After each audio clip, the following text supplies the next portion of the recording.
Haven't we had about enough of this cigar-smoking shit in this country? Huh? Jesus. God. When is this gonna end? When is this shit gonna go away?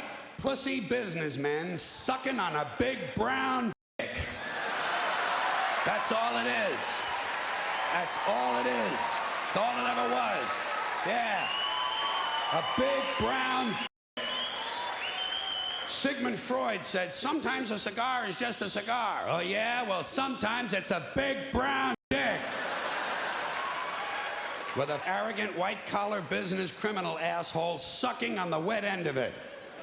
As most of you are aware, throughout much of the 2010s, identity politics around race, gender, and sexuality had dominated much of the discourse, in everything from elections, healthcare, education, pop culture, sports, business, and even corn. As I stated in a previous chapter of this video essay series, the core ideological framework of this sentiment was intersectional feminism, a belief that posits that the social order of the world can be understood through a series of power dynamics between good, wholesome, oppressed people and evil, icky, oppressor people. Ironically, most of the people promoting this worldview were themselves powerful and influential in cultural institutions. The zeitgeist meant that much of the discourse around sex, gender, dating, and the overall relationship between men and women was based around a divisive feminist worldview. The feminist worldview, or this specific form of feminist worldview, posits that nearly all gender dynamics are social constructs, with little to no attention paid to biology, and that these social constructs are designed by evil oppressor men to oppress good, wholesome, pure women, hence the patriarchy. Sure, feminists like to market themselves as being about equality, but a 2-minute Google search into feminist books, academia, merch, Reddit posts, feminist articles, feminist Twitter accounts, etc. would say otherwise. Just listen to what they're saying when they aren't regurgitating feminism's dictionary definition. Under this zeitgeist, discussing differences between men and women was generally taboo, unless you present men as being trash due to the patriarchy and/or women being amazing to, I don't know, their ability to produce sourdough starters from their yeast infections. This was the cultural zeitgeist in which some younger millennial males and most Zoomer males grew up in. And as they came of age, many of them would have a hard time finding suitable careers in a tough economy. They'd also struggle with making friends in an ever more online world, and on top of that, they would have a great deal of difficulty forming meaningful romantic relationships with women under a paradigm in which a large swath of young people, men and women, think asking a girl if you could buy her a drink is harassment. The vilification of young men by mainstream online media and feminism led to a noticeable minority of young men moving into the opposite extreme. An online world in which the simplistic intersectional feminist world of woman good, men bad was replaced with man good, woman bad. By the early to mid-2010s, there had been a small set of Manosphere movements, such as the men's rights activists that had popped up around 2014 in response to concerns about divorce courts and man-hating Tumblr feminists. But this really didn't go anywhere, since it's hard to gain traction as a movement when you dress up as an overweight Marvin the Martian. The Manosphere would eventually die down for a while, hibernating after a pizza puff binge before re-emerging during the early 2010s, just as the backlash of the Great Awakening was growing. The rebirth of the Manosphere would be fixed not on custody battles or morbidly obese feminist microbloggers, but rather the dating market failure. By the late 2000s, dating apps switched from being stigmatized to being normalized, and in some cases being the primary way in which couples meet. The digital medium for dating gives you potential access to a far wider variety of partners, but in practice, this only really works out for women who are pickier for a variety of complex reasons. This leads us to a Pareto distribution, in which a large sum of women chase after a small stratum of men, many of whom are not going to be in serious relationships, let alone marry these women. Meanwhile, the bottom 80% of men on these apps are competing for women who look like this. Women are generally pickier because they get pregnant. I'd be a lot more picky too if I had to carry a future use diaper factory on my abdomen for 9 months. This asymmetry and pickiness between the sexes is mostly a product of biology and therefore is no one's fault. But it is the digital technology's fault for exacerbating this problem. There is a great deal of evidence to suggest that dating apps and the digitalization of courtship is the primary reason for dating market failure, with a large number of single men and a large number of side chicks who think that they're future wifey material. In Japan, there's the concept of the herbivore male, a translated term used to describe young men who reject the idea of forming romantic and sexual relationships, let alone families. Herbivore men don't fit in the trope of self-proclaimed manosphere alpha males, though. Many in Japan's fairly socially conservative and highly conformist society view these herbivore men as effeminate and contributors to an abysmal birth rate, all so they can enjoy their waifu pillows in peace. Nonetheless, these herbivore men would inspire, if you would use that term usefully, a group of Western terminally online men called MGTOWs, aka men going their own way.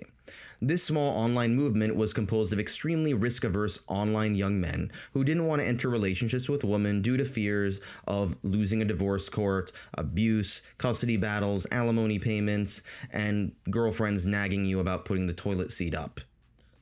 Or complaining about not giving her a sufficient number of orgasms. The funny thing about MGTOW is that there have been parallels with self-proclaimed political lesbians. These are women, who are also terminally online by the way, who aren't really lesbian but nonetheless only associate with women since they view the opposite sex as the enemy. Maybe, just maybe, it's not particularly rational to view anyone as a threat just for having a different set of gonads. Another segment of the manosphere takes the opposite approach of MGTOW, focusing on sleeping with as many women as possible. These are the pickup artists. This movement had far less of a political bent to it than the other manifestations in the manosphere. Some of the points made by pickup artists were actually pretty good, like the importance of confidence when approaching women, or the recommendation of regular bathing, which is something a lot of gamers forget. But pickup artistry often devolved into a grift to sell BS courses. At the end of the day, pickup artists didn't really have any sort of scientific method for getting poontang. It was just a numbers game. Approach a bunch of women and eventually some of them will spread their legs for you. I personally don't even believe that most of these guys were interested in sex to begin with, as the money they paid for all of these courses to eventually get laid would be more efficiently spent on escorts. Those guys were really interested not in banging a lot of women, but bragging about how many women they've banged to other men. Kind of like a homoerotic, motivationally asexual movement when you think about it. One of the most notorious online pickup artists was Roosh V, who would teach young men how to get laid using Angry Birds toys. Or club. By looking at the expression on this one, you can tell that this is the cock blocker. This is the hipster chick who wears those annoying elderly glasses that she thinks makes her look interesting, but actually make her look like a total idiot. And these two are the cute girls who you want to have sex with. They'll be asking you to move, they want to get a drink, and that kills you. That kills the vibe. So what I do instead is kind of hide, actually. He would write a number of self-published books like Bang Brazil, Bang Iceland, Bang Colombia, Bang Poland, and my personal favorite, Don't Bang Denmark. I haven't read the book, but I'm assuming that all the pastries in Denmark are making the woman there fat and diabetic.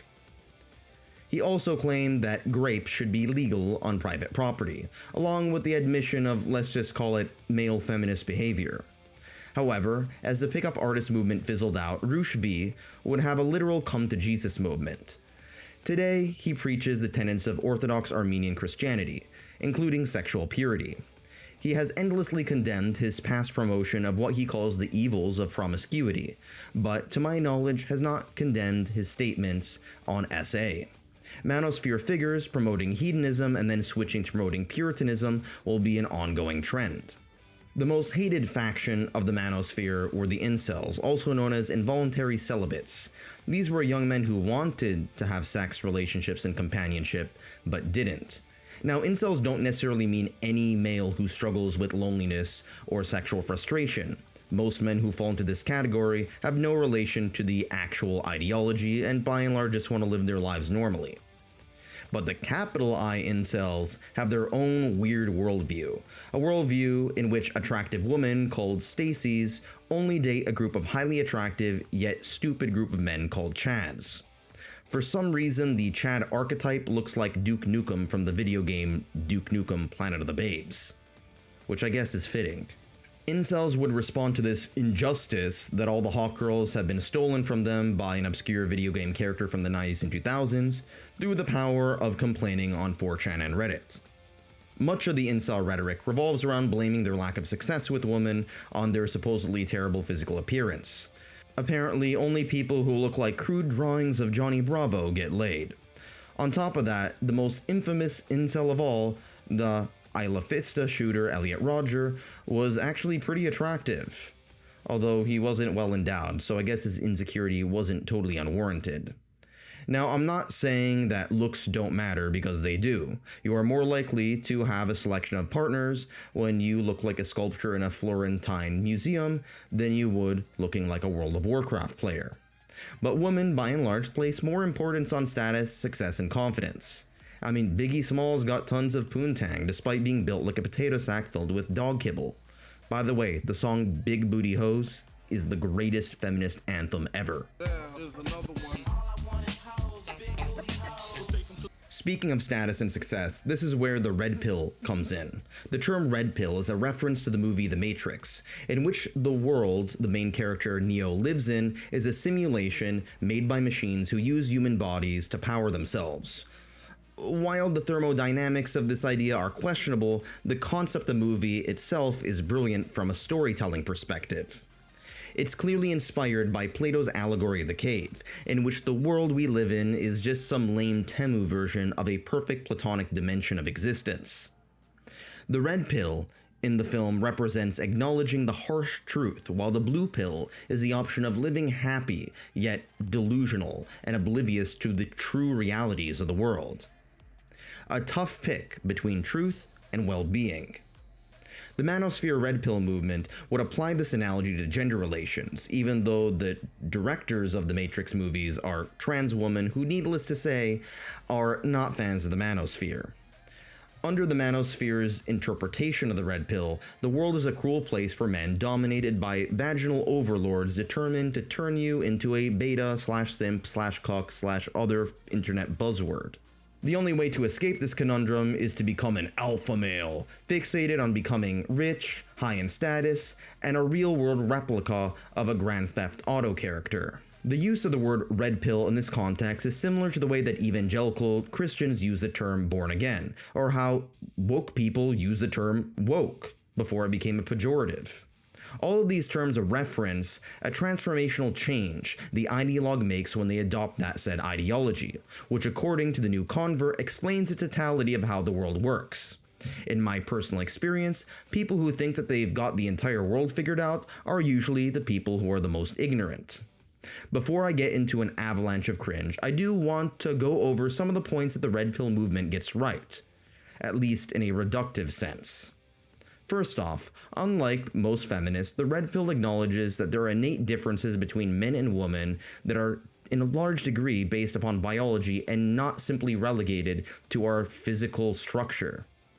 2. Much of the mainstream media discourse of gender relations comes from a feminist perspective, which doesn't see young men as fully fledged complex people, but rather as one-dimensional oppressors to be vilified or worse lectured to about toxic masculinity, with no mention of what constitutes non-toxic masculinity.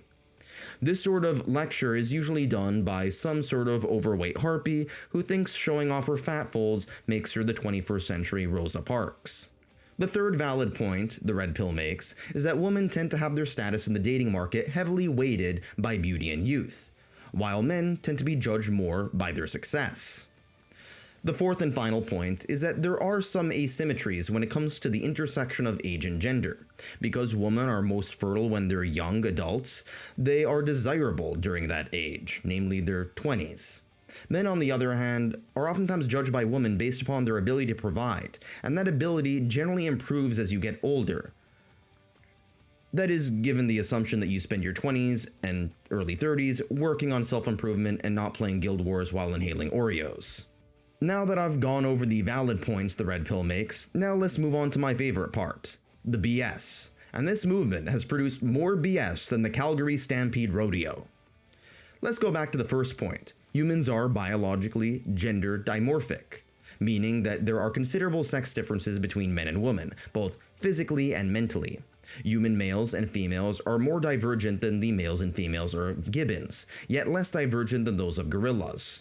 To give you a scientific source on gorillas, just look at the difference between Donkey Kong and his girlfriend. Innate sex differences can be seen across cultures and in other species, and no amount of feminist theory is going to change that. With that being said, the Red Pill movement takes this to the opposite extreme. While feminist theory usually explains all gender differences through social and environmental factors while ignoring biology, the Red Pill fixates on innate biological differences while ignoring how environmental and sociological factors influence gender. This goes back to the very complex nature versus nurture debate that requires a tremendous amount of nuance and research, none of which you are going to find from a self-proclaimed alpha male whose innate masculine energy is being threatened by leaf blowers. For you mother... Fuck! Shut! Watch. Here you go. Here you go. Hey! Hey! Hey! Hey! Hey! Hey! Don't get that it's so annoying to sit there and... While the Red Pill clearly doesn't see eye to eye with feminists on the nature versus nurture debate, or whether women should tattoo the number of sexual partners on their foreheads, they do agree on one thing, that the relationship between men and women is one based almost entirely on conflict. Now, conflicts do exist between men and women, but there are also areas of cooperation and mutual interest. And on top of that, there are individual differences that are far greater than the differences between men and women. Men and women are different, but they're also not as different from each other as they are both from chickens and salamanders. Speaking of biological differences, one term you oftentimes hear from these guys is quote-unquote female nature. At best, this idea encapsulates how women generally tend to favor successful men, and if you, as a young man, want to become successful with a woman, then you should work hard to attract those women. At worst, female nature means that every woman is a blood-sucking, money-grubbing, and testosterone-siphoning succubus, wired to take all of your cash and leave you with child support payments for Jamal's baby.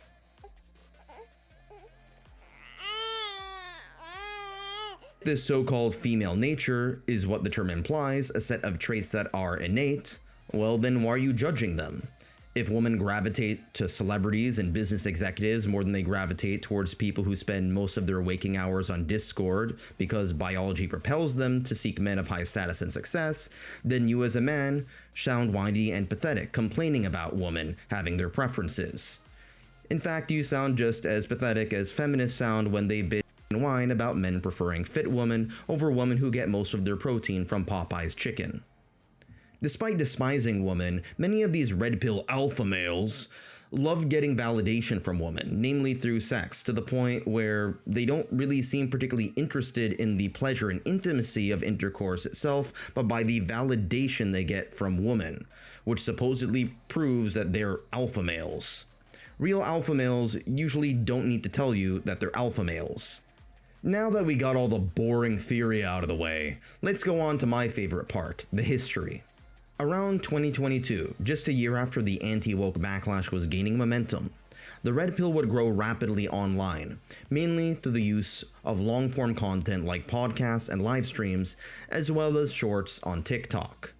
The most well-known podcast during this era was Fresh and Fit, starring Myron Gaines, who is fit, and Walter, who I'm assuming is fresh since he clearly isn't fit. The gist of the podcast is to invite a bunch of OnlyFans girls on the talk show, ask them questions about gender dynamics, dating, relationships, sex, and even geography. Name 3 countries. Maybe like Africa? To put it lightly, as far as their IQs are concerned, most of the women on the podcast weren't exactly working on their postdoctorate degrees in aeronautical engineering. Most of them probably don't even know what the word aeronautical even means, and I'm guessing that some of them can't even pronounce the word aeronautical. But that's okay with me, because these women were not working for Boeing, designing aircraft, or even writing for video essays like I am. They're working on OnlyFans, showing off their orifices. Each podcast episode is several hours long and usually involves Myron asking the woman questions about dating, lecturing them on red pill quote-unquote philosophy, and then yelling at them and potentially kicking them out. Myron then congratulates himself for his superior masculine brain for winning a debate against a woman who thinks Africa is a country and guzzles DNA for a living. Meanwhile, his host Walter, or Fresh, sits in the background with roughly the same sense of self-awareness as a head of cauliflower, not really contributing to the discussions. That was until it turned out that he fell in love and knocked up a fitness model / alleged escort called Daisy Chen. Daisy Chen fits the exact description of what red pillars accuse all women of being, a beautiful yet materially driven gold digger who is vindictive and will raw dog you to get money and attention. That is, after she gets pregnant. She went on a podcast tour claiming that Walter must provide for the incoming baby, along with her opposition to abortion, right before eventually aborting the baby. A few years later, 35-year-old Myron Gaines would reach a great milestone, getting his first girlfriend, something most guys, let alone alpha males, do in their teenage years. She would eventually allegedly cheat on him to be with a construction worker. Turns out a working class man outclassed a self-proclaimed 1% man. Since then, the podcast has moved on to other subject matters, such as how black women are ratchet and how the Jews faked the moon landing or the Twin Towers or Kennedy's undoing or I don't know.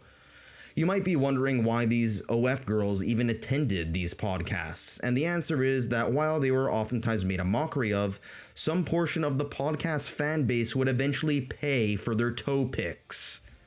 While Black and Latinx people had the Fresh and Fit podcast in Miami, in California there was a white/Asian version of the podcast for red pillars called the Whatever Podcast. This podcast is a little bit more toned down. There is less yelling, and the female guests have smaller asses, but the purpose of the podcast was essentially the same, to make young women, and particularly sex workers, look stupid. The podcast mostly talked about women's body count, their preferences for tall men, and showdowns between an alpha male and an olive jar. Uh-oh, Andrew. If you can't open it either. Well, your hand greased the whole top of it. My hand are fine. Here, high five. It literally, it's, look, feel it. Isn't that greasy? It was like that already. Oh my God. No, it wasn't. You greased the top. Use Oh your my shirt. Jesus, Use your Andrew. shirt, If you can't open the olive jar, you cannot Here, blame my while we're hand. doing olive jar. If you're so strong, you should open it. Yeah, I got to be able to grip it. Okay, we'll grip it. Let's It's go. literally slippery. Spoiler alert, the olive jar won, by the way. There's also a cute Asian girl who wears a Prussian helmet for some reason, who just sits in the background. From the looks of her age and ethnicity, I'm pretty sure she has never served during the Franco-Prussian War of the late 1800s. And I'm not a fan of stolen valor. Now, another major figure of the alpha male movement was Jack Murphy, who dominates women by letting his wife get plowed by other men. Then there is Wes Watson, a convict, who gets his mom to defend him in the comment sections of YouTube videos. And of course, there is the most famous alpha male of all, Andrew Tate.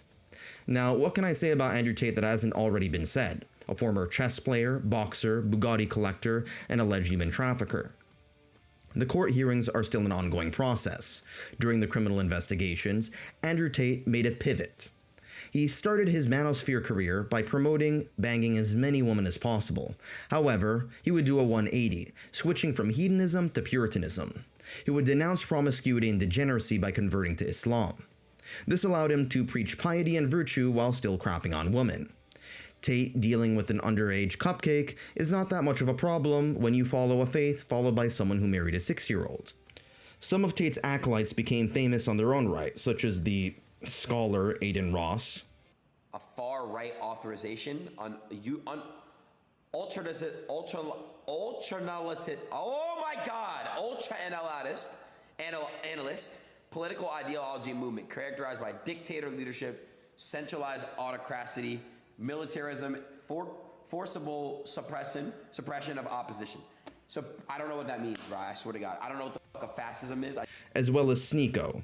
Sneeko would also convert to Islam, and would preach his worldview on the supposed evils of female nature to an audience of 12-year-olds. We love women. We love women. But not like transgender. Yes, sir. We love everybody. no. All gangsters die.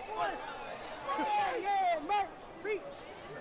While much of the online mainstream media fixates on young men being radicalized, it is more likely to be tweens and teenage boys who are being radicalized as their brains aren't fully developed.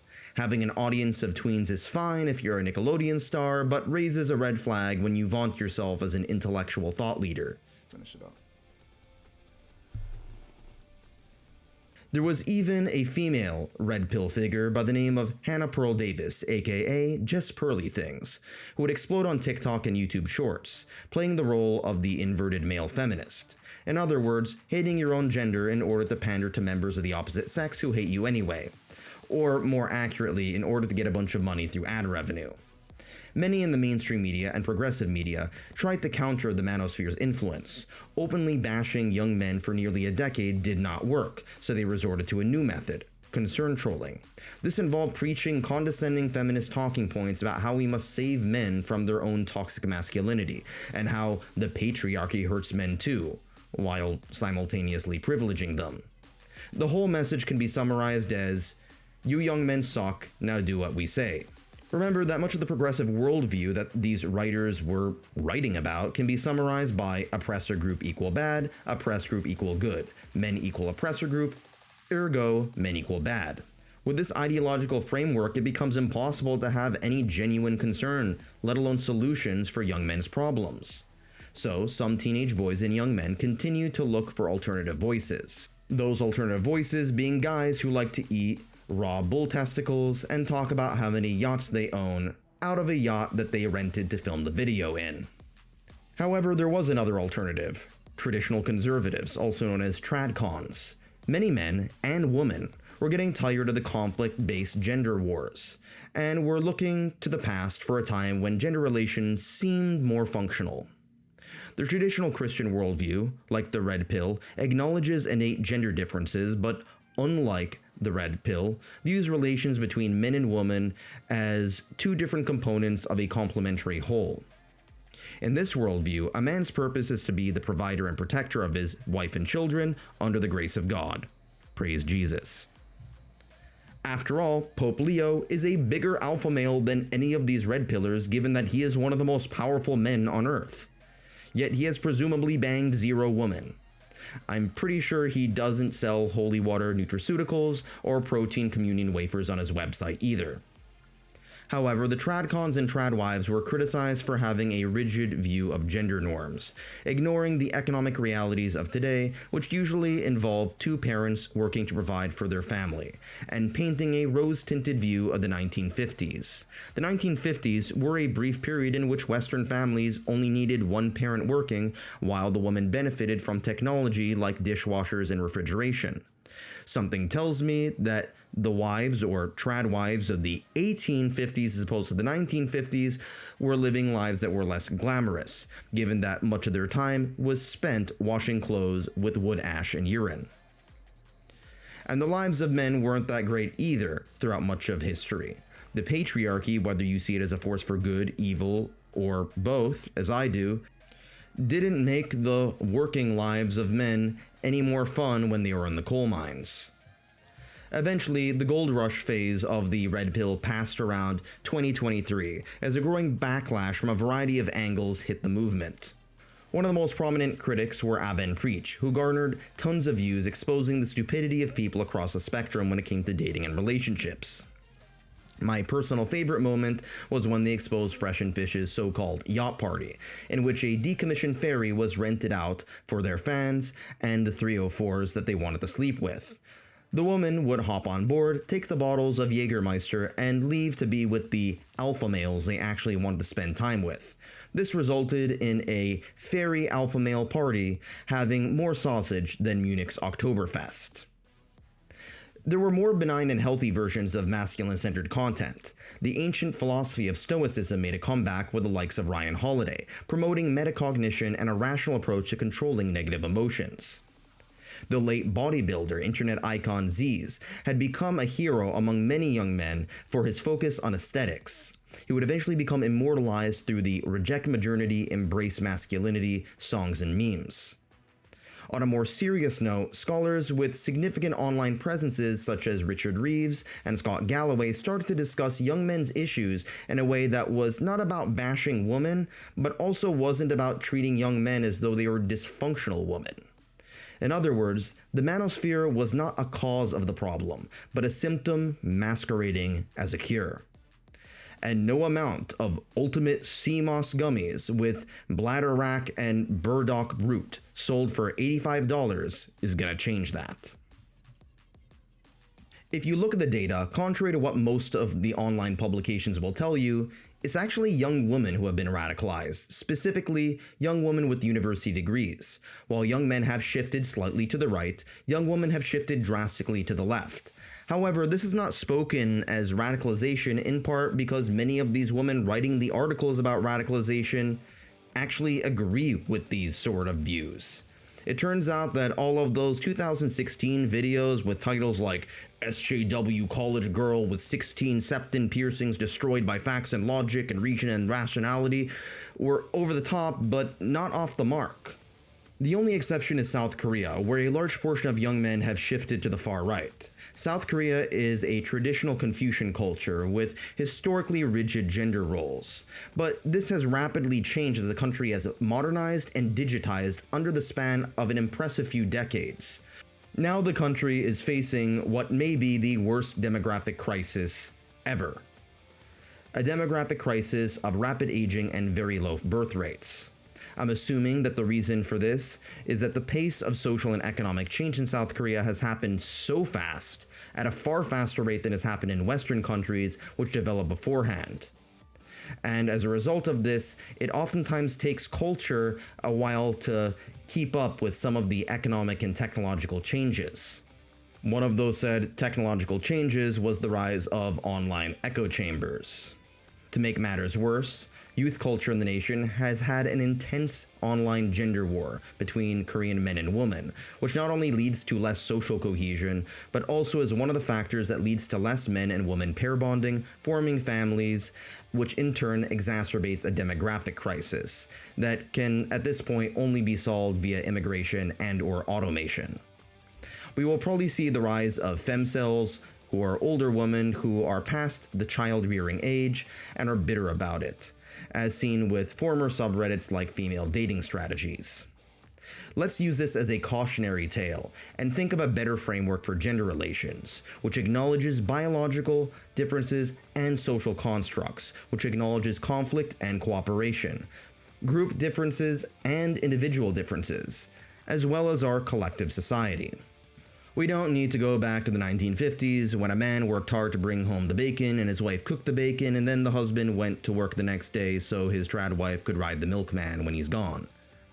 Let's perhaps go to a more recent part of the past, the post-feminism and pre-manosphere era of the 2000s, before online and IRL culture got suffocated by identity politics. After all, we all need to stop wasting our time hating, start dating, pair bonding, and yes, just maybe, copulating. Maybe people just wouldn't be so angry, hateful, and erotic if they got laid more.